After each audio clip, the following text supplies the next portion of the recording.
Hello everyone, welcome again on my YouTube channel Adhyans Tutorial Hub. Friends, in this video you are going to learn about an important topic, reaching the age of adolescence. What kind of changes and challenges you have to face at this stage, and what should you do's and don'ts, everything will be discussed here. So watch it carefully. You know students, there are many stages in human life cycle and it starts in the worm से start होती है, uterus से start होती है human life cycle, और इसे हम बोलते हैं फीटस. तो यूटेरस के अंदर जो ह्यूमन होता है, ह्यूमन बीइंग होता है, उसे हम क्या बोलते हैं? फीटस. बर्थ से लेके, जब उसका जन्म होता है, बर्थ से लेके 1 ईयर तक को हम बोलते हैं बेबी या infant. 2 to 3 years it is called toddler. 3 to 11 years को हम चाइल्ड बोलते हैं. 11 to 19 को हम teenager. Above 20 it is called adult and above 60 they are called old or elderly. यहाँ जो टीनेजर वाली जो स्टेज है ये काफी इंपॉर्टेंट है. इसी पर बेस्ड है हमारा chapter adolescence, reaching the age of adolescence. ये ट्रांजिशनल स्टेज होती है क्योंकि इस समय ना तो ये पूर्ण रूप से बच्चा होता है और ना ही एडल्ट होता है. यानी कि जो उसका चाइल्डहुड है उसको ये क्रॉस कर चुका होता है और एडल्ट की ओर ये मूव कर रहा होता है. ठीक है, तो इसलिए ये एक ट्रांजिशन स्टेज है 11 to 19 वाली. यहाँ पर जो स्टार्टिंग होती है, यानी जो 11 ईयर्स की हम बात करें, 11 to 12 ईयर, ये कहलाता है बिगिनिंग ऑफ प्यूबर्टी. प्यूबर्टी से क्या मतलब हुआ? प्यूबर्टी का मतलब हो गया phase where a child's physical and sexual characteristics start to mature. यानी कि किसी चाइल्ड में फिजिकल चेंजेस होना शुरू हो जाएंगे और सेक्सुअल कैरेक्टरिस्टिक्स में शुरू हो जाएंगे, मैच्योर होना शुरू हो जाएंगे उसके अंदर. ऐसा क्यों होता है? क्योंकि उसे इस स्टेज को पार करते हुए कहाँ जाना है? एडल्टहुड. उसे एडल्ट होना है और एडल्ट होकर क्या करना है? Become capable of reproduction. Reproduction के लिए उसे कैपेबल होना है.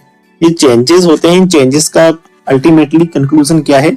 उसे रिप्रोडक्शन के लिए तैयार होना है. ओके, यहाँ पर प्यूबर्टी से जो एडल्टहुड के बीच का जो टाइम पीरियड है इसे हम बोलते हैं एडोलेसेंस.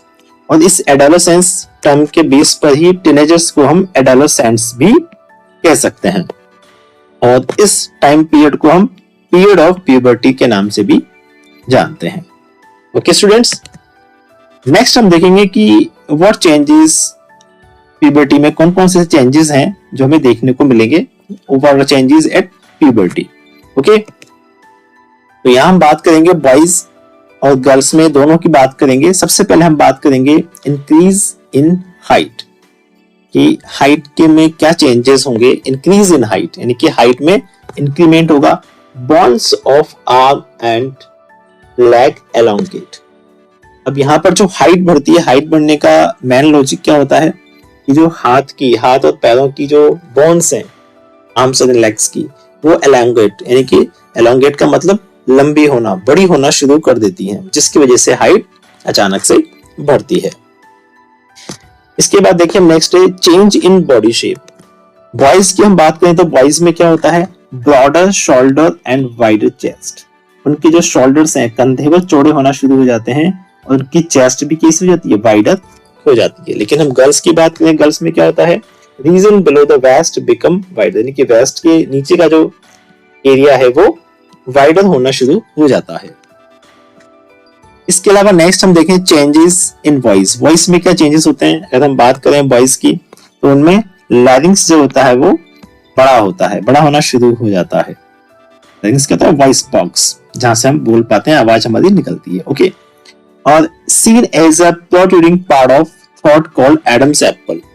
इस फिगर को आप देखें तो यहाँ पर आप देखेंगे कि ये पार्ट बाहर निकला आपको दिखाई दे रहा होगा. इसको बोलते हैं एडम्स एप्पल. कि यहाँ पर जो लेरिंग्स है वो उसकी साइज इतनी बढ़ जाती है कि वो आपको बाहर से इस तरह से उभरा हुआ भी दिखाई देता है. इसके अलावा लो पिच होती है, जिससे वॉइस कैसे आती है? इसमें डीप होती है वॉइस में. ओके, गर्ल्स की हम बात करें तो इनमें लेरिंग्स कैसा होता है? स्मॉलर.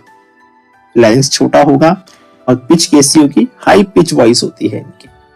ओके, नेक्स्ट चेंज हम देखेंगे increased activity of sweat and sebaceous और ऑयल ग्लैंड्स. इस स्टेज में जब प्यूबर्टी के टाइम पर क्या होता है, जो स्वेट ग्लैंड्स हैं, स्वेट ग्लैंड्स मींस पसीने की जो ग्रंथियां होती हैं, स्वेट ग्लैंड्स होती हैं, वो ज्यादा एक्टिव हो जाती हैं। साथ ही साथ जो ऑयल ग्लैंड्स, जिन्हें हम सेबेशियस ग्लैंड्स भी कहते हैं, वो भी काफी एक्टिव हो जाती हैं। इस वजह से क्या होता है, पसीना भी ज्यादा आता है इस स्टेज में, और एक्ने एंड पिंपल्स जो है फेस पर आपको देखने को मिल जाते हैं। ये वही एज है, ज्यादातर आपने देखा भी होगा कि जो टीनेज होते हैं उनके फेस पर आपको एक्ने या पिंपल देखने को मिल जाएंगे इस स्टेज में। नेक्स्ट स्टेज हम देखते हैं डेवलपमेंट ऑफ सेक्स ऑर्गन्स।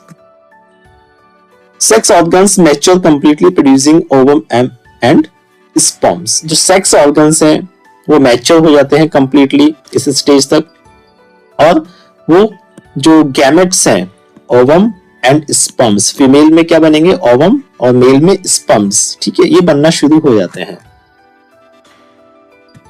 इसके अलावा reaching mental and intellectual and emotional maturity, यानी इस स्टेज में क्या होता है, जो एडोलेसेंट्स होते हैं वो ज्यादा इंडिपेंडेंट होते हैं, वो अपने आप को ज्यादा स्वतंत्र मानते हैं, कि उन्हें लगता है कि हाँ हम सब कुछ कर सकते हैं, तो वो मोर इंडिपेंडेंट होते हैं, सेल्फ कॉन्शियस होते हैं, उनको जागरूक होते हैं, उन्हें पता होता है कि हमें क्या करना है, वो अपने डिसीजन लेने में सक्षम हो जाते हैं।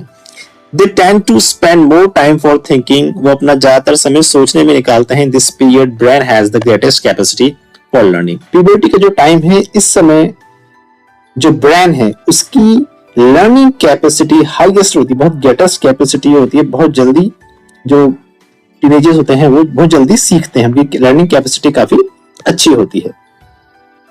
Now secondary sexual characters. Secondary sexual characters क्या है, features that help to distinguish the male from the female. जो मेल और फीमेल में डिफरेंट करने में हेल्प करते हैं वो सेकेंडरी सेक्सुअल कैरेक्टर्स कहलाते हैं। इन्हें हम देखेंगे गर्ल्स एंड बॉयज में। सबसे पहले हम गर्ल्स की बात करें, बेस्ट बिगिन टू डेवलप। यहाँ बेस्ट जो होती है वो डेवलप होना शुरू हो जाती है। Hair grows under the arm and in the pubic region. Under the arm and pubic region में हेयर ग्रो होना शुरू हो जाते हैं। इसके अलावा ovaries release oestrogen, that is female hormone that controls changes at puberty. यानी प्यूबर्टी के दौरान जो चेंजेस होते हैं उन्हें कंट्रोल कौन करता है, एस्ट्रोजन यानी फीमेल हार्मोन। उन्हें रिलीज कौन करता है इन हार्मोन्स को, ओवरीज। मिल्क सिक्रेटिंग ग्लैंड्स, यानी मिल्क का सिक्रेट करने वाली, सिक्रेशन करने वाली, उनको बनाने वाली जो ग्लैंड्स हैं, जिन्हें हम मैमरी ग्लैंड्स भी कहते हैं, वो डेवलप होना शुरू हो जाती हैं ब्रेस्ट में। तो ये फीमेल है, यानी कि जो गर्ल्स के अंदर जो चेंजेस हमें मिलेंगे सेकेंडरी सेक्सुअल कैरेक्टर्स ये वो हैं। बॉयज की हम बात करें तो यहाँ पर facial hair that is moustaches and beard begin to grow, यानी कि दाढ़ी मूंछ आना शुरू हो जाती है। Hair begin to grow on chest, chest पर भी हेयर आ जाते हैं।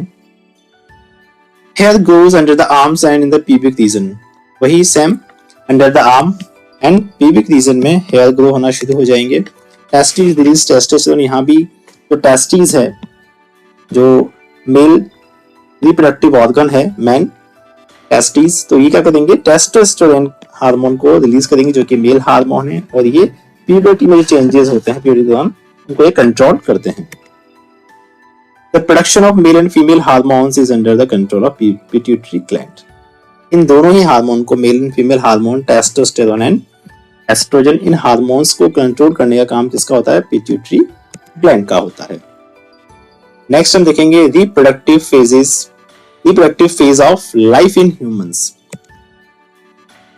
सबसे पहले हम देखते हैं मेल और फीमेल में रिप्रोडक्टिव फेज किस तरह से होती है। सबसे पहले हम मेल की हम बात करें, मेल में क्या होता है, testis produce sperms from puberty to throughout life. Male में जो स्पर्म है यानी कि मेल गैमेट्स हैं, उनका प्रोडक्शन प्यूबर्टी से स्टार्ट हो जाता है, यानी 11-12 ईयर्स की जो एज होती है वहां से स्पर्म का फॉर्मेशन शुरू हो जाता है, प्रोडक्शन शुरू हो जाता है, और ये थ्रू आउट लाइफ, जिंदगी भर इनमें ये स्पर्म्स बनते रहते हैं। मेल की हम बात कर रहे हैं। यहाँ पर एक बात ध्यान देने की, कौन सी, quality of sperm can decrease with age which can affect fertility, यानी एज के साथ साथ जो स्पर्म की क्वालिटी है वो डाउन होती जाएगी, और साथ ही साथ उसकी जो फर्टिलिटी है वो भी अफेक्ट होगी, वो भी डाउन हो सकती है। फीमेल में हम देखें तो फीमेल में ओवरीज प्रोड्यूस ओवा, यानी कि एक का प्रोडक्शन ओवरीज करती है। आप जानते हैं फीमेल के अंदर ये स्टार्ट कब से होता है, फ्रॉम प्यूबर्टी, जो प्यूबर्टी वाली एज है 11 to 12 ईयर्स की, वहां से ये शुरू हो जाता है। और कब तक चलता है ये इनका production? Age of approximately 45 to 50 years, 45 to 50 years तक ही इनका प्रोडक्शन होता है, जबकि मेल में हमने देखा था ये लाइफ टाइम चलता है। ओवरीज 28 to 30 डेज में मैच्योर ओवम को रिलीज करती है। कितने टाइम में? 28 to 30 डेज का जो टाइम पीरियड है, इस टाइम पीरियड में जो ओवरीज है वो मैच्योर ओवम को रिलीज करती है। और इसी टाइम पीरियड में क्या होता है? Wall of uterus become thick, जो यूटेरस की वॉल है वो थिक हो जाती है, मोटी हो जाती है, due to increase in oestrogen hormone, क्योंकि जो एस्ट्रोजन हार्मोन है, फीमेल हार्मोन है, वो इंक्रीज हो जाता है, उसके सिक्रेशन से यूटेरस की वॉल थिक हो जाती है। ओके, अब यहाँ ओवम या तो फर्टिलाइज हो जाएगा या फिर नहीं होगा, दो केसेस यहाँ पर हो सकते हैं। इफ फर्टिलाइजेशन अकर्स, अगर फर्टिलाइजेशन होता है यानी प्रेगनेंसी हो जाती है, यानी ओवम और स्पर्म दोनों क्या होते हैं? दोनों कंबाइन हो जाते हैं, फर्टिलाइज हो जाते हैं और जायगोट का फॉर्मेशन होगा, जिससे एम्ब्रियो और फर्दर एक न्यू ह्यूमन बीइंग का फॉर्मेशन होगा। ये तो कब होगा? जब फर्टिलाइजेशन होता है। अगर फर्टिलाइजेशन या तो होगा या फिर नहीं होगा। इफ फर्टिलाइजेशन डजंट अकर, तो फर्टिलाइजेशन नहीं होगा तो क्या होगा उसको हम आगे देखेंगे। पहले हम देख लेते हैं कि इफ फर्टिलाइजेशन अकर, यानी जब प्रेगनेंसी हो जाती है तो उस समय क्या होगा? थिकन लाइनिंग ऑफ यूटेरस, जो यूटेरस की जो इंटरनल लाइनिंग थी, उसकी जो लेयर थी, जो वॉल थी, जो थिकन हुई थी, मोटी हो गई थी, उसको हम क्या बोलते हैं? एंडोमेट्रियम। जो थिकन लाइन ऑफ यूटेरस है उसका एक और नाम क्या है? बायोलॉजिकल नेम क्या है उसका? एंडोमेट्रियम।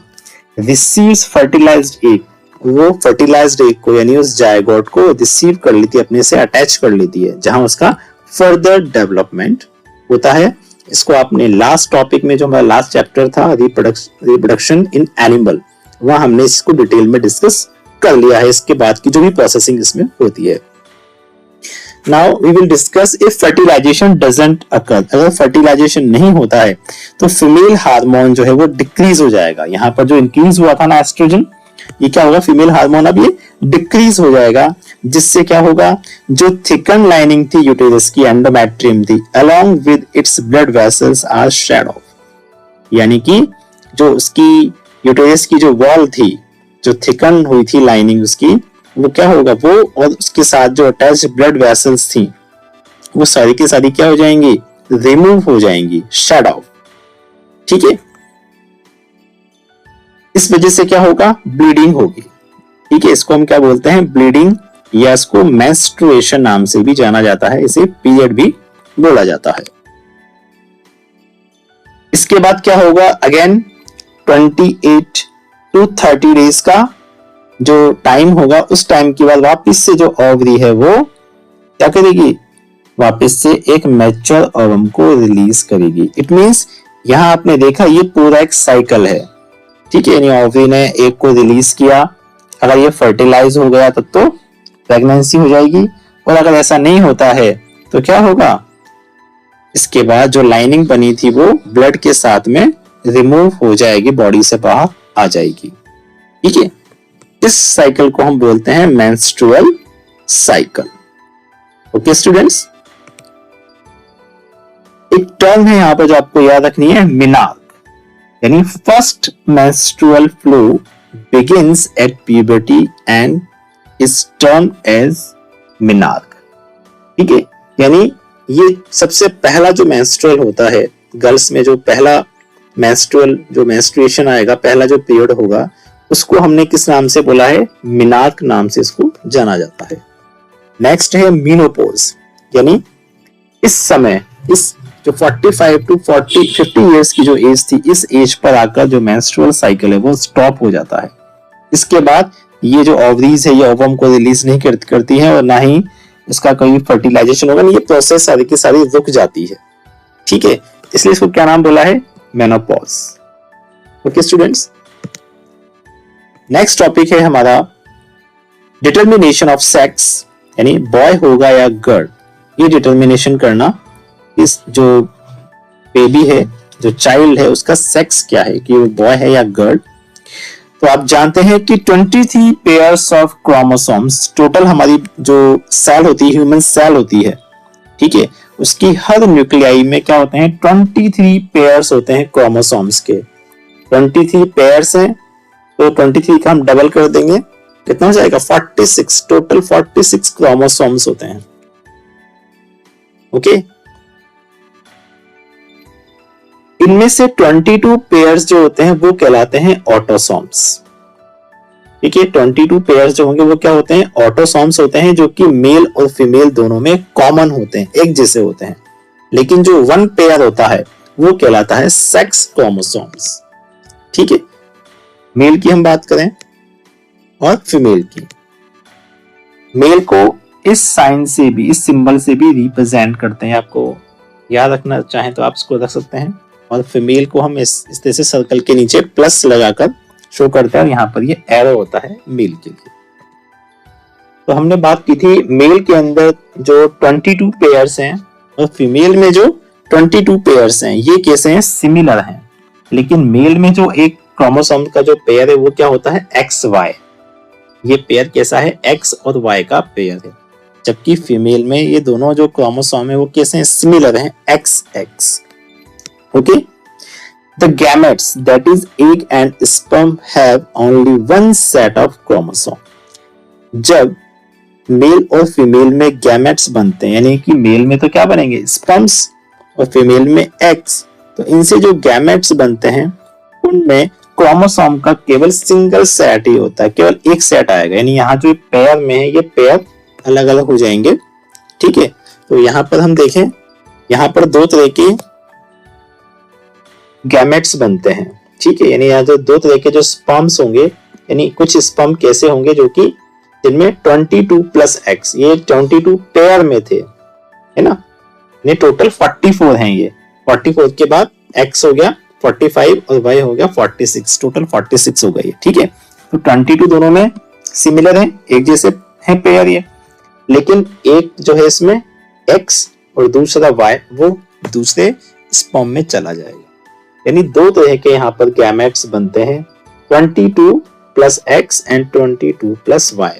लेकिन फीमेल में आप देखेंगे तो यहाँ पर केवल एक ही तरह का गैमेट बनता है, यानी एक ही प्रकार का एग होगा जिसमें 22 प्लस एक्स, क्योंकि दोनों ही जो सेक्स क्रोमोसोम्स हैं वो क्या हैं, एक्स एक्स वाले हैं। यानी कि इसमें केवल एक ही तरह का single type of gamete formed in female.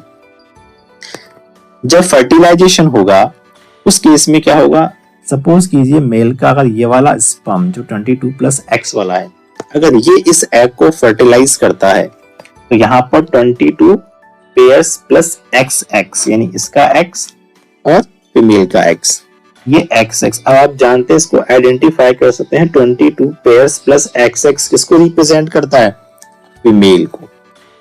ठीक है, यानी यहाँ पर जो बेबी होगा वो क्या होगा, एक गर्ल चाइल्ड होगा। ठीक है, तो यहां पर गर्ल का फॉर्मेशन होगा। लेकिन अगर 22 प्लस वाई वाला स्पर्म इस एग को फर्टिलाइज करता तो 22 पेयर्स प्लस एक्स वाई, और एक्स वाई किसको रिप्रेजेंट करता है, मेल को, यानी यहाँ पर बॉय चाइल्ड होता। तो आप समझ सकते हैं कि यहाँ पर जो बॉय या गर्ल है वो किस पर डिपेंड करता है, मेल पर। ठीक है, क्योंकि फीमेल में तो एक ही टाइप का है 22 प्लस एक्स, केवल इसमें जो सेक्स क्रोमोसोम है वो एक्स ही है केवल। ठीक है, बॉय होने के लिए वाई को कौन देता है, वाई मिलता है मेल से। तो रेस्पॉन्सिबल कौन हुआ, मेल हुआ, कि लड़का होगा या लड़की होगा। Now we can say that the sex chromosome of the father determine the sex of an unborn baby. The belief that the mother is responsible for, ये देखिए, the belief that the mother is responsible for the sex of our baby is completely wrong. अगर इस बात के लिए mother को दोषी ठहराया जाए कि उसकी वजह से ही बॉय नहीं हुआ है, लड़की लड़की हो रही है, तो ये गलत है। क्योंकि ये किस पर डिपेंड करता है, ये डिपेंड करता है मेल पर, क्योंकि उसने उसका कौन सा जो स्पर्म है वो एक को फर्टिलाइज करता है। इसलिए उसको ब्लेम करना भी ये बिल्कुल अनजस्टिफाइड है। ओके स्टूडेंट्स, तो इस बात को आप ध्यान रखेंगे। और next topic is endocrine glands. अब कुछ हमने एक पिट्यूटरी ग्लैंड के बारे में पढ़ा था जो कि सेक्स हार्मोन को कंट्रोल करता है, तो थोड़ा सा हम एक हल्का फुल्का इसके बारे में ब्रीफली एक इसको देख लेते हैं। एंडोक्राइन ग्लैंड्स कौन कौन सी हैं। ये ह्यूमन फिगर आप देखें आप। सबसे पहले हम बात करेंगे पिट्यूटरी ग्लैंड्स की। इसकी लोकेशन कहाँ होती है? इसकी लोकेशन होती है at the base of brain. Brain के बेस पर ये होती है पिट्यूटरी ग्लैंड। हार्मोन, ये ग्रोथ हार्मोन और इसके अलावा और दूसरे भी हार्मोन रिलीज करती है जिन्हें आप हायर क्लासेस में पढ़ लेंगे। फंक्शन क्या है इसका? Stimulate testis and ovaries to produce sex hormone. क्योंकि हमारा चैप्टर एडोलेसेंस से रिलेटेड है, हम केवल इसके जो लिमिटेड इससे जुड़े हुए जो टॉपिक्स हैं उन्हीं को डिस्कस कर रहे हैं। तो इसके और भी काम है इसके जो पिट्यूटरी ग्लैंड है इसकी ग्रोथ हार्मोन के, क्योंकि ये हाइट के लिए रेस्पॉन्सिबल है और भी कई सारी ग्रोथ के लिए है जो है ये रेस्पॉन्सिबल है। लेकिन हम फिलहाल हम बात करेंगे कि ये टेस्टिस और ओवरीज को स्टिमुलेट करता है ताकि वो हार्मोन्स को, सेक्स हार्मोन्स को प्रोड्यूस करे। कौन? Pituitary gland. ओके, नेक्स्ट जो ग्लैंड है वो थायराइड ग्लैंड। इसकी लोकेशन क्या है? In the front portion of the neck. Neck के फ्रंट पोर्शन पर ये होता है। थायरॉक्सिन हार्मोन को रिलीज करती है ये थायराइड ग्लैंड। इसमें जो डिजीज होती है वो कौन सी होती है? गॉइटर।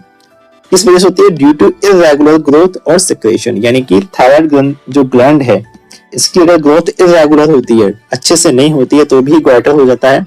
इसके अलावा जो हार्मोन थायरॉक्सिन हार्मोन जो रिलीज करती है इसके कम या ज्यादा होने से भी ये जो है गॉइटर हो जाता है। नेक्स्ट ग्लैंड आती है इसमें एड्रिनल ग्लैंड। ये इसकी लोकेशन कहाँ है? Above kidneys. ये किडनी के ऊपर, ये देखो ये किडनी है, किडनी के ऊपर जो आपको ये दिख रहा है येलो कलर में, ये क्या है? एड्रिनल ग्लैंड है। ओके, एड्रीनलिन हार्मोन को रिलीज करती है। इसके अलावा और भी दूसरे हार्मोन्स हैं। एड्रीनलिन हार्मोन को हम फाइट और फ्लाइट हार्मोन भी कहते हैं। रीजन क्या है? क्योंकि जब कोई संकट का समय आता है, कोई मुसीबत की घड़ी होती है, तो उस समय ये या तो हमें जो है हिम्मत देगी लड़ने की, या फिर वहां से भागने के लिए हमें प्रेरित करेगी है। ठीक है, यानी हमें कुल मिलाकर वहां से क्या करेगी है? हमें हिम्मत देगी है। जैसे आपने देखा हो कभी कभी जब हम रेस करते हैं तो रेस करते समय एंड टाइम पर हम पूरा जोश लगाते हैं, पूरा जोश हमें आ जाता है, एनर्जी अलग से आ जाती है। तो वो किस वजह से होती है? एड्रेनलिन हार्मोन की वजह से ही होता है ये। फंक्शन क्या है इसका? Blood sugar regulation. ब्लड में शुगर के रेगुलेशन को कंट्रोल करती है ये। सॉल्ट एंड वाटर को बैलेंस करती है। हेल्प्स इन स्ट्रेसफुल और डेंजर सिचुएशन। जब कभी स्ट्रेसफुल कंडीशन होती है, डेंजर सिचुएशन होती है, उस समय हमारी हेल्प करती है। नेक्स्ट ग्लैंड आती है पैनक्रियास। लोकेशन इसकी कहाँ होती है? एब्डोमिनल कैविटी में होती है ये देख रहे हैं आप इसे। हार्मोन इंसुलिन और दूसरे भी हार्मोन रिलीज करती है। इंसुलिन हार्मोन की सिक्रेशन में अगर इसमें इनसफिशिएंट सिक्रेशन होता है इंसुलिन का, तो उससे फिर डायबिटीज भी हो जाती है। ओवरीज एंड टेस्टिस को हम रिप्रोडक्शन इन एनिमल्स में डिटेल में पढ़ चुके हैं, इसलिए हम नेक्स्ट टॉपिक को लेते हैं। Role of hormones in completing the life cycle. सबसे पहले हम फ्रॉग की बात करें। फ्रॉग में आपने देखा होगा इसका टैडपोल, अक्सर आपने जो रेनी डेज होता है उस समय आपने पॉन्ड वगैरह में देखे होंगे इस तरह के टैडपोल। यानी टैडपोल क्या है? फ्रॉग का ये लार्वा है, उसका ये लार्वा स्टेज है। टैडपोल से एडल्ट फ्रॉग जो बनने की प्रोसेस है उसे आप अच्छे से जानते हैं, हम पहले भी पढ़ चुके हैं, इसे हम मेटामॉर्फोसिस कहते हैं। और ये मेटामॉर्फोसिस है, ये कंट्रोल होता है थायरॉक्सिन हार्मोन से। ओके, और ये जो थायरॉक्सिन हार्मोन है इसके प्रोडक्शन के लिए किसकी जरूरत पड़ती है? आयोडीन की। यानी जिस वाटर में टैडपोल है उसमें आयोडीन प्रेजेंस होना जरूरी है। आयोडीन प्रेजेंस नहीं होगा तो थायरॉक्सिन का फॉर्मेशन नहीं होगा। अगर थायरॉक्सिन का फॉर्मेशन नहीं होगा तो ये मेटामॉर्फोसिस की जो प्रोसेस है नहीं होगी और टैडपोल जिंदगी भर टैडपोल ही रहेगा, ये कभी एडल्ट फ्रॉग नहीं बन पाएगा। ओके, ऐसे ही इंसेक्ट्स की हम बात करें, इंसेक्ट्स में जो लार्वा होता है उससे इंसेक्ट्स बनता है, इस प्रोसेस को मेटामॉर्फोसिस कहते हैं। लेकिन यहाँ पर जो हार्मोन कंट्रोल करता है उसे हम इंसेक्ट हार्मोन कहते हैं। नेक्स्ट टॉपिक आता है हमारा nutritional needs of the adolescent. अब जो एडोलेसेंट्स हैं, टीनेजर्स हैं, उनमें क्या न्यूट्रिशन उनको लेना चाहिए, उनके शरीर के लिए, उनकी बॉडी के लिए, ग्रोथ के लिए क्या आवश्यकता है, उस चीज को हम देखेंगे। क्योंकि हम जानते हैं एडोलेसेंस क्या है, stage of rapid growth and development. इस समय बॉडी में बहुत रैपिडली ग्रोथ होता है, डेवलपमेंट बहुत स्पीड से होता है। तो यहाँ पर न्यूट्रिशन का पूरा ध्यान रखना है, इसलिए यहाँ पर क्या होता है, हमें एक बैलेंस डाइट की जरूरत होती है। ठीक है, बैलेंस डाइट का मतलब क्या हो गया, जिसमें प्रोटीन भी हो, कार्बोहाइड्रेट भी हो, फैट भी हो और विटामिन भी हो, सारे न्यूट्रिशनल पॉइंट्स उसमें होने चाहिए। प्रोटीन्स के लिए हम milk, meat, nuts and pulses को ले सकते हैं हमारे फूड में, जो कि ग्रोथ के लिए जरूरी है। कार्बोहाइड्रेट के फॉर्म में हम चाहें तो सीरियल, शुगर, रोटी, राइस ले सकते हैं, इनसे हमें एनर्जी मिलेगी। फैट के फॉर्म में हम milk, nuts, seeds, olive oil को देना चाहिए टीनेजर्स को, क्योंकि ये एनर्जी, ग्रोथ दोनों में हेल्पफुल होते हैं। विटामिन के लिए फ्रूट, वेजिटेबल्स, आंवला एंड सिट्रस जो फ्रूट्स हैं उनको लेना चाहिए, क्योंकि प्रोटेक्टिव फ्रूट्स हैं। ठीक है, वेजिटेबल्स में आप जानते हैं कि जो स्पिनच वगैरह होता है या आयरन रिच जो लीफी वेजिटेबल्स होते हैं उनको लेना चाहिए। इसके साथ ही साथ जो जैगरी होता है, गुड़, वो भी ब्लड के फॉर्मेशन में हेल्प करता है। तो ये सब जो है आपके इस बैलेंस डाइट में होना चाहिए। चिप्स एंड पैक्ड और टिन्ड स्नैक्स दो वेरी टेस्टी। देखो आप जानते हैं कि जो चिप्स हैं, जो पैक्ड फूड मिलते हैं, टिन्ड स्नैक्स मिलते हैं, ये कैसे होते हैं, बहुत टेस्टी होते हैं, बड़ा चटपटा स्वाद होता है इनका।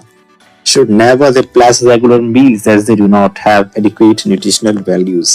लेकिन उनमें न्यूट्रिशन के नाम पर कुछ भी नहीं होता है, वो केवल स्वाद के लिए आप खा लेते हैं, लेकिन उससे बॉडी को आपको कोई भी न्यूट्रिशन नहीं मिलेगा। इसलिए इनको अवॉइड करें और जो यहाँ पर आपको बताया गया है इस बैलेंस डाइट को अपना फूड बनाएं।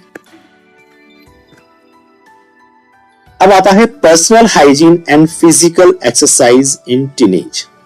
इस एज में आपको अपना स्वास्थ्य का ध्यान कैसे रखना है, साफ सफाई का ध्यान कैसे रखना है, कैसे अपने आप को हाइजीनिक रखना है, क्या आपको एक्सरसाइज करनी है, उन सभी बातों का आपको ध्यान रखना चाहिए। शॉर्ट में हम देखते हैं इसको, टेक बाथ एवरीडे, आपको रोज नहाना चाहिए to keep away from bacterial infection and body smell. क्योंकि हमने देखा था कि इस स्टेज में क्या होता है, जो सेबेशियस ग्लैंड है और स्वेट ग्लैंड से काफी एक्टिव होती है, पसीना बहुत आता है तो बॉडी में स्मेल भी रहती है और साथ ही साथ बैक्टीरियल इन्फेक्शन भी हो सकता है। इसलिए एक बाथ एवरीडे, रोज नहाना चाहिए। एक special care of cleanliness during menstruation. Menstruation जो गर्ल्स में प्रोसेस होती है उनको स्पेशली ध्यान रखना चाहिए, अपने ध्यान रखना चाहिए, क्लीन साफ सफाई का ध्यान रखना चाहिए। यूज सैनिटरी नैपकिन्स और pair and change them as per the requirement. जरूरत के हिसाब से आप सैनिटरी नैपकिन्स को यूज में लें और उसको चेंज करते रहें। Walking, taking exercise and playing in fresh air keeps the body fit and healthy. अब आपको वॉकिंग करनी चाहिए, टेकिंग एक्सरसाइज भी करनी चाहिए, प्लेइंग इन फ्रेश एयर, खुली ताजी हवा में आपको खेलना चाहिए, जो कि आपकी बॉडी को फिट और हेल्दी रख सके।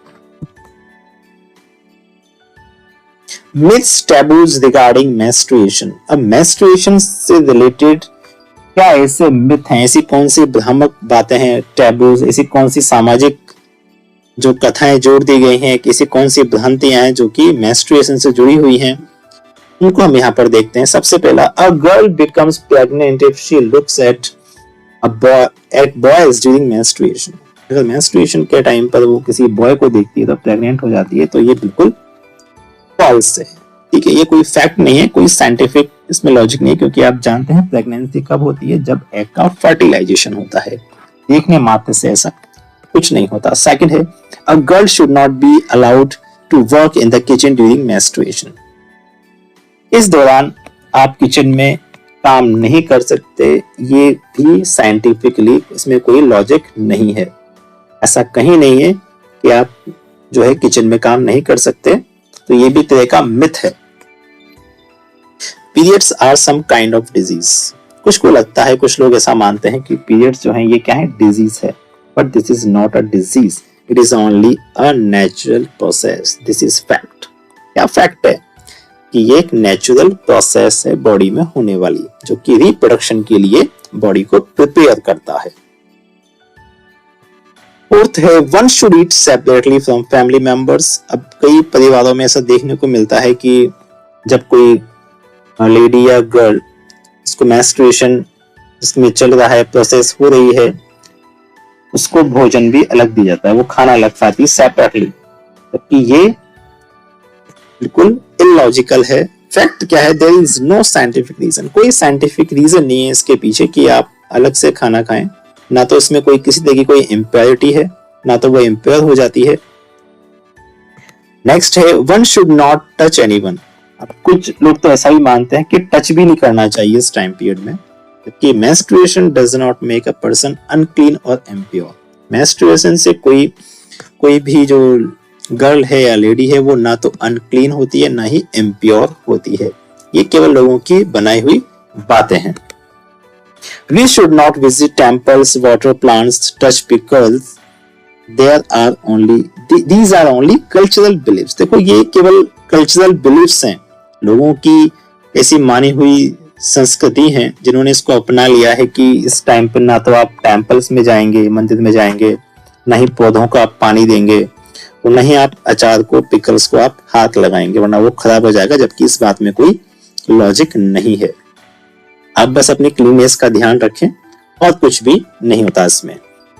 So it's important to educate teenagers about these myths and misconceptions to ensure they have a healthy understanding of their bodies. तो ये जो भी बातें हैं, इसके अलावा और भी इस तरह की चीजें आपको देखने को मिल सकती हैं जो कि लोगों की बनाई हुई बातें हैं, जो कि मिथ हैं, टैबूज हैं, मिसकंसेप्शंस हैं ओनली। उनको पता ही नहीं है कि ऐसा कुछ होता भी है या नहीं, बस वो एक परंपरा के रूप में इसको चलाए जा रहे हैं। अपने बारे में यहाँ से आप जान सकते हैं बेटर। नाउ एडोलेसेंट प्रेगनेंसी, यानी एडोलेसेंट प्रेगनेंसी का मतलब क्या हो गया, अर्ली मैरिज। जब कभी बाल विवाह वगैरह होता है, आप जानते हैं कि पहले ऐसा ज्यादा होता था, अर्ली मैरिज हो जाया करती थी, बहुत कम उम्र में शादियां हो जाया करती थी। और अर्ली मैरिज एंड मदरहुड, यानी बहुत छोटी एज में ही वो माँ बन जाती थी। That can lead to various challenges. उसमें क्या होता है, उसको कई सारे चैलेंजेस का सामना करना पड़ता है। वो क्या क्या हो सकते हैं उसको देखें आप। Health problems for mother and child. अगर अर्ली मैरिज होती है या अर्ली मदरहुड होता है किसी गर्ल में, या एडोलेसेंट प्रेगनेंसी इसको हो जाती है, तो उस केस में क्या होता है, मदर और चाइल्ड दोनों के लिए हेल्थ प्रॉब्लम्स हो सकती हैं। क्योंकि आप जानते हैं कि ये जो एज है, टीनेजर वाली एज है, उस समय बॉडी में मैच्योरेशन चल रहा है, वो मैच्योर हो रही है, लेकिन अभी ये कंप्लीटली मैच्योर नहीं है। Okay. Physical strain on a young girls body. अगर ऐसा होता है तो क्या होता है, जो यंग गर्ल बॉडी है उसमें फिजिकल स्ट्रेन होगा कि बॉडी में जो फिजिकली शायद रूप से उसमें उसको परेशानी का सामना करना पड़ सकता है, क्योंकि वो फुली डेवलप नहीं हुई है अभी इसकी body. Complications during pregnancy and child birth. अगर अर्ली मैरिज होती है, अर्ली प्रेगनेंसी हो जाती है, एडोलेसेंट प्रेगनेंसी हो जाती है, तो उस समय क्या होता है, चाइल्ड बर्थ के समय भी या प्रेगनेंसी के दौरान भी काफी कॉम्प्लिकेशंस हो जाते हैं। Ending of the girls education limits employment. अगर अर्ली मैरिज हो जाती है, एडोलेसेंस प्रेगनेंसी हो जाती है, तो उस केस में क्या होता है, गर्ल की एजुकेशन भी रुक जाती है और उसका जो एम्प्लॉयमेंट, यानी उसका जो उसके पास जो रोजगार के अवसर उसको मिल सकते थे, वो अपना कोई फ्यूचर बना सकती थी, वो भी उसका रुक जाता है, वहीं पर ही वो लिमिटेड हो जाता है। Responsibilities of marriage and motherhood at a young age can lead to mental health issue। जबकि हम जानते हैं जो टीनेज वाली जो एज है, उस समय तो वो मैच्योर भी नहीं है, और उस केस में अगर उसको उस मैरिज को या मदरहुड को, उस बच्चे को संभालने की रेस्पॉन्सिबिलिटी उसको मिल जाती है उस यंग एज में ही, तो आप समझ लीजिए उसके लिए मेंटल हेल्थ का इशू खड़ा हो गया है। Therefore, it's crucial to enforce and uphold the legal age of marriage। इसलिए हमें इस बात पर बल देना चाहिए, जोर देना चाहिए कि अर्ली मैरिज ना हो। ठीक है, एक जो मैरिज के लिए जो लीगल एज है उसके बाद ही मैरिज होनी चाहिए गर्ल की। And to promote education and opportunities for young girls. और जो यंग गर्ल्स हैं उनके लिए एजुकेशन के लिए अपॉर्चुनिटीज को प्रमोट करना चाहिए। This not only protects her health and rights but also contribute to social and economic development। और ऐसा करने से क्या होगा, जो हमारा देश है उसको भी इकोनॉमिकली डेवलप होने में या सोशली जो उसको डेवलप होने में कंट्रीब्यूशन मिलेगा, किसका, गर्ल काफी। Now our last topic is challenges and risk during adolescence. You know, adolescence is a stage when body and mind are much more active, and in this period, during this period, teenagers always feel confused, insecure and stressed, और feel stress. आप जानते हैं कि जो adolescence ये वाली जो as होती है, स्टेज होती है, इस समय कई बच्चे बहुत कंफ्यूज होते हैं, कभी अपने आप को बहुत इनसिक्योर फील भी करते हैं, स्ट्रेसफुल भी रहते हैं। कभी उनके ऊपर एजुकेशन का लोड रहता है, कभी पेरेंट्स का, कभी किसी बातों का लोड रहता है, तो अक्सर वो बहुत स्ट्रेस में रहते हैं। और कभी कभी क्या होता है कि इस एज में बच्चे कभी गलत संगति में पड़ जाते हैं, तो मिसगाइड हो जाते हैं, तो कुछ लोग उनको ड्रग्स की ओर धकेल देते हैं, तो वो ड्रग्स लेना शुरू कर देते हैं। उनको ये बताया जाता है कि अगर आप ड्रग्स लेंगे तो आपको रिलीफ मिलेगा, लेकिन ऐसा नहीं है। बिना किसी डॉक्टर की प्रिस्क्रिप्शन के किसी भी तरह का ड्रग्स लेना गलत है, क्योंकि ये हार्मफुल है बॉडी के लिए, इसलिए इसको लेना सही नहीं है। क्योंकि हम जानते हैं कभी कभी जो ड्रग्स, कभी कुछ लोग सेम सिरिंज यूज करके जो है शेयर कर लेते हैं सिरिंज को, और उससे भी ड्रग्स को अपनी बॉडी में इंजेक्ट कर लेते हैं कई बार, तो उसको उनको बहुत ही खतरनाक बीमारी, एड्स जैसी बीमारी भी हो जाती है। आप जानते हैं एड्स का वायरस होता है HIV, और इसका जो ट्रांसमिशन है वो कई तरीके से हो सकता है। Share syringes for injecting drugs, अगर ड्रग्स को इंजेक्ट करने के लिए सिरिंज को शेयर किया जाता है, एक ही सिरिंज को बार बार काम में लिया जाता है, तो यहाँ से भी एड्स होने के पूरे चांसेस होते हैं, अगर किसी उनमें से किसी एक व्यक्ति को भी कोई भी जो है एड्स से या HIV पॉजिटिव है। तो दूसरा है कि from an infected mother to her infant through her milk, अगर किसी मदर को, किसी लेडी को एड्स से, और वो ब्रेस्ट फीडिंग करती है, अपने बच्चे को दूध पिलाती है, तो उसको भी, उस बच्चे को भी एड्स हो जाएगा। To sexual contact with an infected person, अगर कोई पर्सन इन्फेक्टेड है यानी HIV पॉजिटिव है, उसको एड्स है, तो उसके साथ भी अगर किसी का सेक्सुअल कांटेक्ट होता है, तो वहां से भी ये HIV वायरस ट्रांसमिट होकर उसको भी HIV पॉजिटिव कर सकता है। तो स्टूडेंट्स, ये जो स्टेज है एडोलेसेंस की, बहुत क्रिटिकल स्टेज है, बहुत ट्रांजिशनल स्टेज है। इस समय अपने बॉडी को, अपने माइंड को हमें स्टेबल करना जरूरी है। अपना ध्यान रखें, अपने हेल्थ का ध्यान रखें, अपने पेरेंट्स को भी, उनकी बातों को भी ध्यान से सुने, अपने टीचर्स की बातों को फॉलो करें। उम्मीद है आपको वीडियो बहुत पसंद आया होगा। इसको लाइक करना ना भूलें, और अपने फ्रेंड्स को जरूर बताएं, उनको शेयर करें, और चैनल को अभी तक सब्सक्राइब नहीं किया है तो जरूर सब्सक्राइब करें। मिलते हैं नेक्स्ट वीडियो में। Till then keep watching Aradhyans tutorial hub.